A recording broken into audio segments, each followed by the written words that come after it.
Assalamualaikum warahmatullahi wabarakatuh, the Honorable of the lecturer and all of the audience. Thank you for your attention and I hope your week going well so far. My name is Andi Anzazara Aliorasadi and I'm from Civic International class in Hasanuddin University. Today I'm going to talk about rule of law. Okay, first of all, let me tell about the learning objective of this material or the purpose of this material. Well, students as prospective undergraduate and professionals are expected to be: first, sensitive and responsive; second, able to analyze; third, able to present a mosaic of handling cases. Relate to historical dynamic of constitutional, socio-political, cultural, and contemporary law enforcement in the context of just rule of law development. Let's discuss the topic, rule of law. In Article 1, Paragraph 3 said, Indonesia is the state of law. Then there's question, what is law? Well, based on the article, NKRI is state of law. This means that a state which is not based on mere power but is state based on law.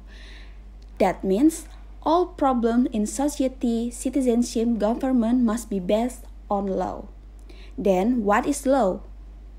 Law is a set of regulations made by the authorities with the aim of regulating the order of social life, which has the characteristic of governing and prohibiting and having a forcing nature by imposing punishment sanction for those who violate it. Next question. Why is the law needed? First, law enforcement and justice efforts are closely related to the goals of the state. And one of the goals of the Republic of Indonesia is protecting citizens or maintaining order, in addition to trying to improve the welfare of society. In order for the state to carry out its duties in the field of order and citizen protection, it's called law regulation. Let's talk about law regulation. Law regulation or legal regulation is regulating the relationship between one human being with another human being. In addition to regulating the relationship between the citizen and the state, as well as the regulating the state organs in running the state government. Next is legal purpose. There are three purposes of legal. First is justice and truth, second is expediency, third is certainty. And of course, legal must have the function. The function of legal we can divide by three. First is as a tool of social control, second is a tool of social engineering, and the last is a political instrument.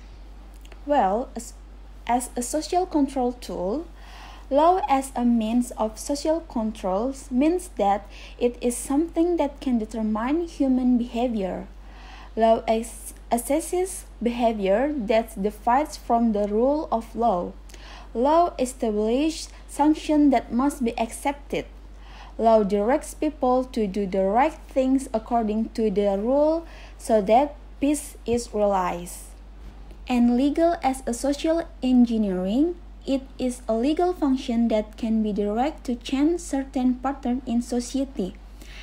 Habit becomes something that is more believed and more obeyed, as well as in the form of other change. Next topic is judicial power.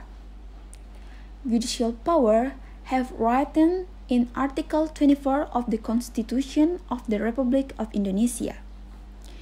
Judicial power, it is an independent power to administer judiciary to enforce the law and justice, conducted by the Supreme Court and the judiciary under it, and by Constitutional Court. Other bodies whose functions are related to judicial power are regulated in the law. Okay, next is law enforcement agencies. In order to uphold the law, law enforcement officials must carry out their duties in accordance with their guidance in material law and formal law. Material law is law that contains regulation governing interests and relationship in the form of orders and prohibition. And meanwhile, the formal law, or also known as hukum acara, namely the legal regulations which govern how to maintain and carry out material legal regulation. In order to carry out the law properly, several law enforcement institutions were formed, including first, police as an investigation institution. Second is prosecutor as a prosecution agency, and third is justice as the judicial institution or the court. Okay, last topic in this material is the main pillar of the rule of law. Well, there are 11. First is legal supremacy. Second is equality in law. Third is principle. Fourth is restriction of power. Fifth is independent executive organ. Sixth, free and independent jurisdictions. Seventh, state administrative jurisdiction. Eighth, state justice. Ninth, protection of human rights. 10th, it is democracy, and the last is facilities to realize the objective of the state. Okay, supremacy of law. There is normative and empirical recognition of the principle of law supremacy, namely that all problems are resolved by law as the highest guideline. Normative recognition regarding the rule of law is the recognition contained in the formulation of law or the Constitution. Meanwhile, the empirical recognition is a recognition that is reflected in the behavior of the great community that law is indeed supreme. Next is equality in law. There is equal position of everyone in law and government, which is recognized normatively and is implemented empirically. Within the framework of this principle of equality, all discriminative attitudes and action in all their forms and manifestations are recognized as prohibited attitudes and action.